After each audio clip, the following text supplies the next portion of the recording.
Hello students, a very good afternoon. Today we are going to discuss in direct indirect. The point is rule number 4.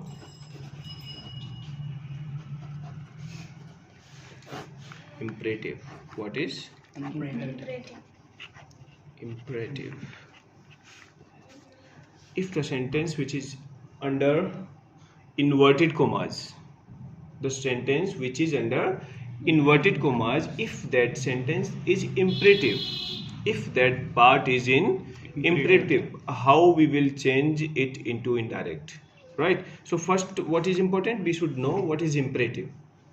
Okay, so first of all, I am telling you once again, revising you, because of in last classes I think I told you what is imperative. Do you remember? Yes, sir. Yes, still I am reminding you again what is imperative.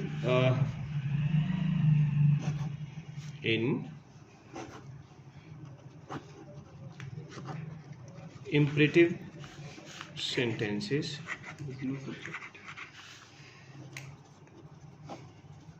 subject you is hidden, right? In imperative sentences, subject you is hidden, correct? You इनमें hidden होता है. These sentences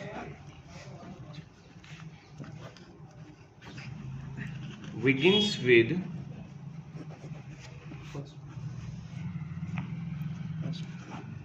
first form of main verb. Second इसकी identification, इसकी पहचान होती है इन subjects, इन sentences में subject you hidden होता है और ये सेंटेंस वर्ब की फर्स्ट फॉर्म से स्टार्ट होते हैं, मेन वर्ब की फर्स्ट फॉर्म से स्टार्ट होते हैं. फॉर एग्जांपल कैसे स्टार्ट होगा इन्वर्टेड कोमा का सेंटेंस? डू इट, ये सेंटेंस हो गया आपका. Read your book, right. Get out from here. कैसा सेंटेंस हुआ? Imperative. Sit down. Sit down. What is the type of this tense? Imperative. Tell me more. Come here. Come here. Open the door. These all are the examples of Imperative. very good imperative sentences, right? Yes, do it, read your book, get out, sit down, come here.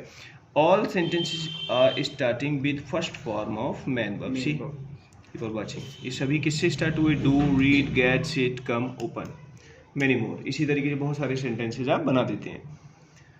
Subject इनमें नहीं है. जैसे कहा read your book, तो ये नहीं कहा जाता है यू रीड योर बुक, आप अपनी किताब पढ़ो, बात वही है, लेकिन यू हिडन है, मतलब यू बोलने की नीड नहीं है आपको. कम हियर, या ये अब ये नहीं कहा जाएगा you come here, hey you come here. अब हाँ, जब बहुत सारे लोग खड़े हुए हैं तो हो सकता है इंडिकेट करने के लिए कम्युनिकेशन में आप यूज करें, बट एग्जैक्टली लिखते समय हमें यू लिखने की नीड नहीं होती. Simply we will say come here, hey come here, आप यहाँ आइए. क्लियर हो गया? मेन वर्ब की फर्स्ट फॉर्म से स्टार्ट होते हैं. दूसरा, इसमें एक चॉइस और होती है कि अगर मेन वर्ब की फर्स्ट फॉर्म से स्टार्ट नहीं होंगे तो किससे स्टार्ट होंगे? तो कुछ ये आइडेंटिफिकेशन है, इनसे सेंटेंस आपका स्टार्ट हो सकता है, जिसमें आपका sentence please, kindly, don't, never, always, let, right. इस तरीके से भी सेंटेंस स्टार्ट होते हैं. ठीक है, किससे? Please, kindly, don't, never, please, kindly, ये दोनों वर्ड जो है वो किस चीज को आइडेंटिफाई करते हैं? रिक्वेस्ट के लिए, राइट. डोंट किसको आइडेंटिफाई करता है? मना करने के लिए, इसको कहते हैं निषेध. ठीक है, नेवर. कभी नहीं. डोंट, कैसे सेंटेंस बोलो, कैसे यूज करोगे? Don't waste your time, don't make a noise, don't make a noise, Don't disturb. Don't abuse anyone. Don't waste. या तो इस तरीके से सेंटेंस जो भी स्टार्ट होते हैं, एक एक सेंटेंस कम से कम बनाइए। प्लीज ओबे योर पेरेंट्स, प्लीज ओबे योर पेरेंट्स। यहाँ पर आपने क्या लगाया? प्लीज। क्या वर्ड यूज किया आपने? प्लीज वर्ड यूज किया, राइट। तो इस छोटा दिख रहा है। अच्छा, छोटा दिख रहा है। प्लीज ओबे योर पेरेंट्स, यहाँ पर आपने किसका यूज किया? प्लीज का, राइट। अब काइंडली का यूज करें कोई? काइंडली ग्रांट मी जी। आप यूज करते हैं ना इस तरीके का सेंटेंस। तो काइंडली वर्ड का यूज कहाँ किया गया? कृपया, है ना। कृपया मुझे छुट्टी देने की अनुमति दें, ठीक है ना। तो इस तरीके से काइंडली का यूज किया। डोंट का यूज करिए। डोंट डिस्टर्ब मी, यहाँ आपने डोंट का यूज किया। नेक्स्ट क्या है? Never. Never tell a lie. Never tell a lie, never abuse anyone, और बोलो never Never fight with. Never smoke. चलिए, इजी सेंटेंस कम वर्ड्स का। Never smoke, never smoke. तो ये किस में आएगा? इम्परेटिव में आता है। किस में आएगा बेटा? किस में आएगा? इम्परेटिव में। Always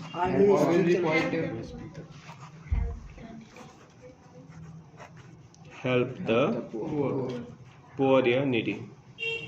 always help the poor या always help the needy.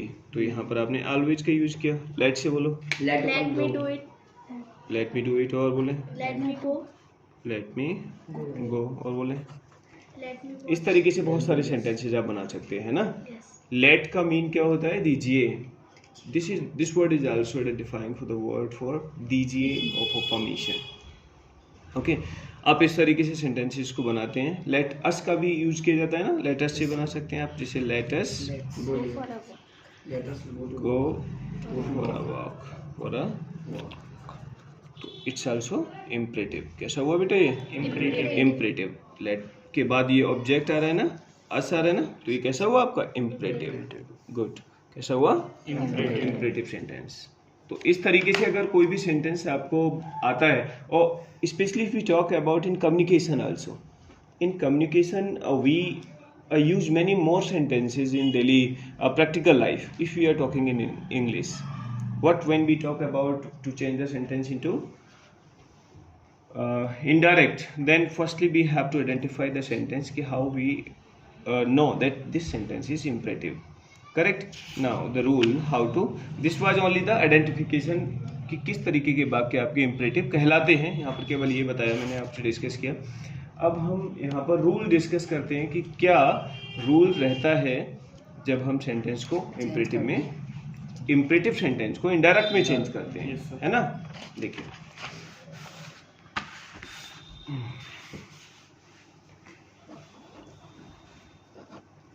Rules.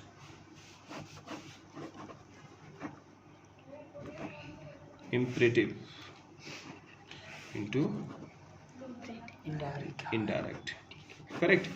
Imperative into indirect. अब इसको कैसे चेंज करेंगे हम, ये थोड़ा सा ध्यान से देखेंगे आप सभी। जनरली आप सेड को आपने चेंज किया टोल्ड में। अब जब क्वेश्चन था तो आपने चेंज किया आस्क्ड में, राइट, आस्क्ड इंक्वायर्ड में। अब यहाँ पर रिपोर्टिंग वर्ब आपकी सेंस के अकॉर्डिंग चेंज होगी। किसके अकॉर्डिंग होगी बेटा? सेंस के अकॉर्डिंग रिपोर्टिंग वर्ब चेंज होगी। तो एक डायग्राम के थ्रू बता देते हैं हम यहाँ पर, चार्ट के थ्रू, कि किस तरीके से ये इम्परेटिव सेंटेंसेस को आप इनडायरेक्ट बनाएंगे। ठीक है, तो सबसे पहले आपको क्या देखना होगा, ये सिंबल्स देखने होंगे, और इन सिंबल्स को देखते हुए, सिंबल्स क्या होते हैं? प्रतीक चिन्ह, है ना। क्या क्या ऐसी पहचान होगी, तब रिपोर्टिंग वर्ब को आप इस तरीके से चेंज करेंगे। और कंजक्शन वर्ड क्या आएगा? कंजक्शन वर्ड में क्या चेंज होगा, और टेंस किस तरीके से, टेंस में क्या चेंजेस होंगे बेसिकली। ओके, देखिए, अगर सेंटेंस में कोई किसी को आज्ञा दे रहा है, क्या दे रहा है बेटा? आज्ञा। ठीक है ना, क्या दे रहा है? ऑर्डर दे रहा है। तो रिपोर्टिंग वर्ब, जैसे कहा जा रहा है teacher said to the child get out. Teacher ने बच्चे से कहा क्लासरूम से गेट आउट। तो गेट आउट किस चीज का आभास करा रहा है? आदेश का। The teacher ordered to get out. ठीक है ना? तो यहाँ पर रिपोर्टिंग वर्ब आप चेंज करेंगे। अगर आदेश ORDERED ऑर्डर्ड, ठीक है, रिपोर्टिंग वर्ब आपकी किस में चेंज होगी? ऑर्डर्ड में। और कंजक्शन वर्ड क्या आएगा आपका? टू के साथ में मेन वर्ब की फर्स्ट फॉर्म को कनेक्ट करेंगे आप। ठीक है ना? अब यहाँ दैट नहीं आएगा, जो पीछे आपने दैट लगाया था, आपने इफ लगाया था, राइट? अब यहाँ पर आप ना तो दैट लगाएंगे और ना ही आप इफ लगाएंगे। अब यहाँ क्या लगाएंगे? To plus main verb first form. Clear? एक एग्जाम्पल भी लेंगे इसका, ठीक है? एक वन एग्जाम्पल एटलीस्ट ले लीजिए। मैं देता हूँ, जैसे फादर सैड, बोलिए सेंटेंस। फादर सैड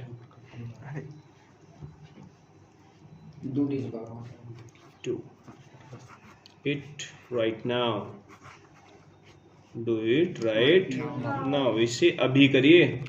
कोई काम दिया पिता ने बच्चे को, ठीक है, और क्या कहा? डू इट राइट नाउ, इसको अभी करिए। ठीक है? अब sense do it right now से आपको लग रहा है ये सेंस कुछ आदेश का लग रहा है, सेंस आदेश का लग रहा है, तो आप कहेंगे इसको इनडायरेक्ट जब करेंगे आप इसको फादर ऑर्डर्ड। अब टू से जोड़ेंगे to do it right then, now को देन में चेंज करते हैं। ठीक है ना? इस तरीके से आप सेंटेंस को बना देंगे। सेंस जरूर देखना होगा आपके लिए, ठीक है? अब फिर आ जाते हैं इधर, देखिए आ गया है तो ऑर्डर्ड किया, और अगर प्रार्थना है, ठीक है बेटा, क्या है? प्रार्थना। सेंटेंस में लगा है प्लीज या काइंडली, तो ये सेंस जा रहा है आपका प्रार्थना का, और प्रार्थना होने पर आप यहाँ करेंगे रिक्वेस्टेड। क्या सेंस कह रहा है आपका? रिक्वेस्टेड। Very good, requested. और sentence same, to plus main verb first form, to plus main verb first form. और सिंबल्स अगर प्लीज काइंडली दिए हैं उनको हम अपनी उन जगह से हटा देंगे। एग्जाम्पल देख सकते हैं आप यहाँ पर। The peon said,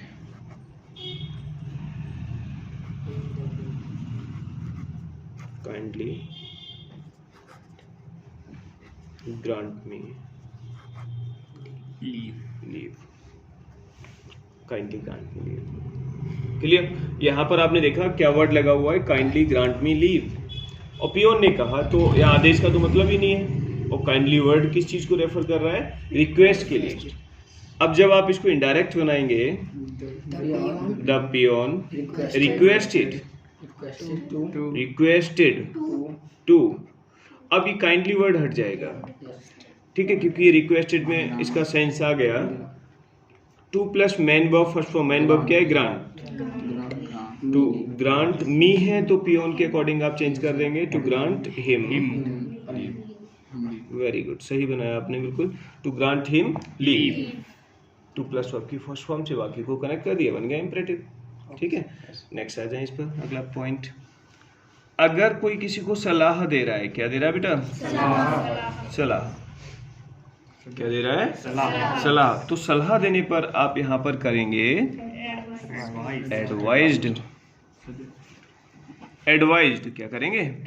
और इसमें अगर डोंट दिया है, सलाह मना करने की भी हो सकती है ना, है ना? निषेध भी हो सकता है। क्या हो सकता है बेटा? निषेध, मना करना है ना, कोई ऐसा काम ना करने के लिए। तो क्या आएगा? फॉरबिड। अब फॉरबिड आ सकता है या एडवाइज्ड भी आ सकता है।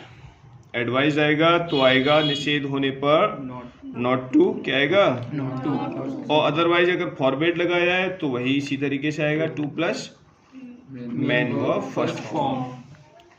राइट, फॉरबिड है तब भी to plus main verb first form. लेकिन हाँ, अगर देखिए मैं एग्जाम्पल से बताऊंगा, समझ आ जाएगा आपको, ठीक है? जैसे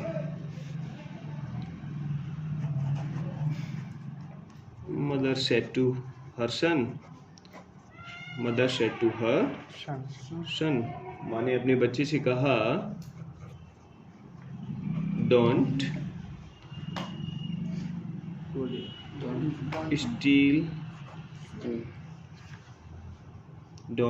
स्टील एनीथिंग, ठीक है ना, don't steel anything ever in your life, ठीक है ना। आपने क्या वर्ड देखा यहाँ पर, डोंट वर्ड देख लिया, क्या वर्ड देखा बेटा, डोंट। अब माँ है अपने बच्चे को क्या कह रही है, मना कर रही है, माँ ने बच्चे को मना किया, तो ये एडवाइज्ड भी हो सकता है, फॉरवर्ड भी हो सकता है। तो पहले एडवाइस से बनाओ, mother advised her son to, या करेक्ट, डोंट है ना तो क्या आएगा, not to anything, correct, not to steal anything. अगर यहाँ फॉरवर्ड लगाते आप तो टू प्लस वर्ब की फर्स्ट फॉर्म से कैसे करते हैं ये भी देख लीजिए, not ordered, forward, her son to.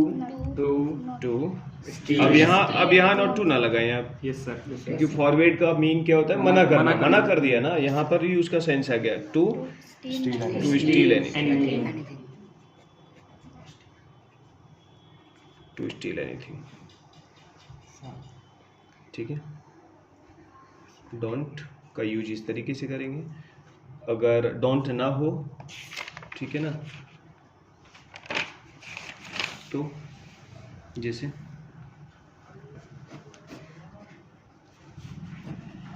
The saint said,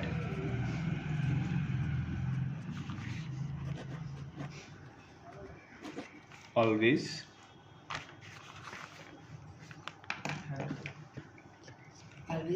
speak truth, always speak truth, sorry, speak, इससे इजी एग्जाम्पल, सेंट सैड, संत ने कहा सदैव सत्य बोलो, ठीक है ना।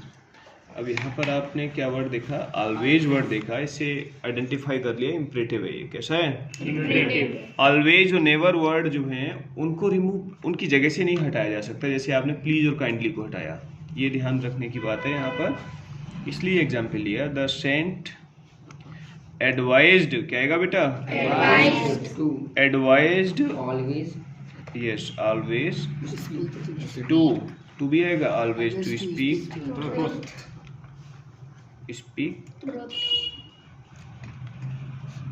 Always to speak the speak the भी आएगा, स्पीक द ट्रूथ, ठीक है ना। तो यहाँ पर आपने एडवाइस किया और यहाँ पर टू प्लस वर्ब की फर्स्ट फॉर्म से जोड़ दिया, और हाँ ये कह सकते हैं आप कि ये वर्ड नहीं हटा, अगर यहाँ नेवर होता, जैसे never say anything wrong about anyone, कभी किसी के बारे में गलत मत बोलो, या नेवर अब्यूज एनीवन, तो वहाँ पर भी एडवाइज्ड आता हो, नेवर वर्ड आता हो, ठीक है ना, और टू प्लस वर्ब की फर्स्ट फॉर्म से बाकी को कनेक्ट कर देते हैं, ठीक है ना, two plus man verb first form से सेंटेंस को कनेक्ट करेंगे, ठीक है, इतना क्लियर हो गया।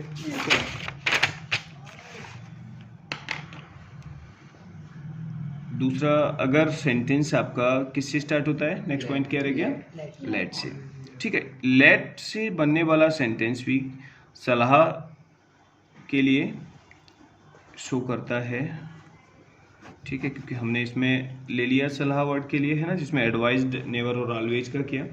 लेटेस यहाँ पर सुझाव वर्ड आएगा, क्या आएगा, सलाह सुझाव, वैसे मिलते जुलते शब्द हैं दोनों, है ना।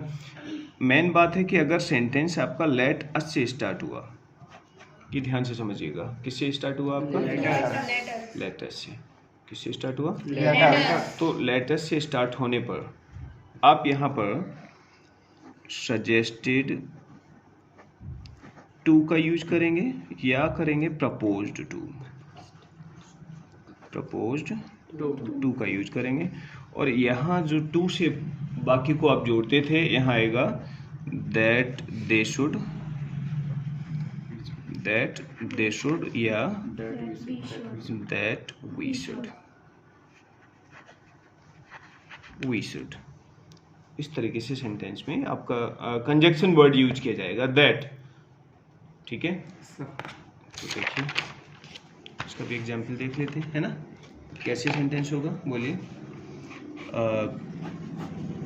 The boy said, the boy said, inverted comma में, let us go to play, let us go to, full stop, inverted comma close. यहाँ आपने देखा लेटस लगा हुआ है, राइट। तो इस सेट को किस में चेंज करेंगे, सजेस्टिव में। The boy suggested that we should Go to play. go to Play. बस बन गया सेंटेंस आपका। अच्छा, यहाँ पर एक पॉइंट क्या है कि यहाँ पर अगर टू होता, ऑब्जेक्ट होता, the boy said to us या सेड टू द प्लेयर्स, लड़के ने खिलाड़ियों से कहा चलो खेलने चलते हैं, तो यहाँ सजेस्टेड टू प्लेयर्स होता, मतलब टू नहीं हटेगा। वैसे टू हटा देते थे इससे पीछे, लेकिन यहाँ पर टू नहीं हटेगा। Suggested two players, that they should या दैट, अच्छा यहाँ पर क्या डिफरेंस होता है, दैट दे शुड या दैट वी शुड क्या लगाएंगे, कैसे पता चलता है। तो इसका रूल क्या कहता है कि अगर आपका ऑब्जेक्ट यहाँ फर्स्ट पर्सन का है, ध्यान से सुने, अगर ऑब्जेक्ट यहाँ फर्स्ट पर्सन का है, मी है या अस है, तो आप लगाएंगे दैट बी शुड, अदरवाइज आप दैट दे शुड लगाते हैं। ये बेसिक रूल होता है जिसको आपको समझ होना चाहिए, अदरवाइज तो इजी है। इसी तरीके से आप बनाएंगे कि सेंस आपने देखा, अगर ये सेंस देखा आज्ञा, प्रार्थना, सलाह, सुझाव, निषेध, इन तरीके, तो आपकी रिपोर्टिंग वर्ब आपकी ऑर्डर्ड, रिक्वेस्टेड, एडवाइज्ड या फॉरवर्ड, सजेस्टेड या प्रपोज टू से वर्ब को बनाएंगे। कंजक्शन वर्ड मोस्टली इसमें टू लगता है, टू के साथ वर्ब की फर्स्ट फॉर्म, और डोंट से अगर स्टार्ट हो रहा है तो आप नॉट टू या फॉरवर्ड लगा सकते हैं, नॉट टू या फॉरवर्ड लगाएंगे। नॉट टू लगाएंगे तब एडवाइज्ड होगा, और अगर फॉरवर्ड लगाया तो आप क्या यूज करेंगे, फॉरवर्ड अगर लगाया तो आप यूज करेंगे टू प्लस वर्ब की फर्स्ट फॉर्म, और अगर आपने नॉट टू लगाया तो क्या करेंगे, not to plus main verb first form, है ना। तो वहाँ एडवाइज्ड होगा, एडवाइज्ड होने के साथ, एडवाइज्ड के साथ में आप नॉट टू लगाएंगे। क्लियर हो गया, इम्परेटिव का पॉइंट क्लियर है। ठीक है, नेक्स्ट पॉइंट नेक्स्ट वीडियो में डिस्कस करेंगे। Thank you.